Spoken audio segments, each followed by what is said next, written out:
একদিন সকালে রাহুল তার বাবার সাথে গ্রামের মাঠে হাঁটতে বের হল। চারদিকে সবুজ মাঠ, হালকা বাতাস আর পাখির গান শুনে রাহুলের মন ভরে গেল আনন্দে।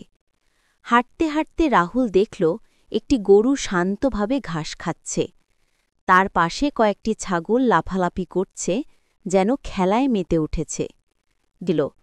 রাহুল ভয় পেয়ে বাবাকে ডাকল সাহায্যের জন্য। বাবা ধীরে ধীরে জাল কাটলেন আর রাহুল পাশে থেকে সাহায্য করল। কিছুক্ষণ পর ছাগলটি মুক্ত হল এবং খুশি মনে লাফাতে লাফাতে মায়ের কাছে ফিরে গেল। ছাগলকে মুক্ত হতে দেখে রাহুলের চোখে খুশির ঝিলিক ফুটল। মনে হল প্রাণীরাও মানুষের মতো আনন্দ পায় যদি তাদের সাহায্য করা যায়। বাবা রাহুলকে বললেন যে প্রাণীদের সাহায্য করে তারা আমাদের বন্ধু হয়ে যায়। সবার প্রতি দয়া আর ভালোবাসা দেখানোই মানুষের আসল কর্তব্য।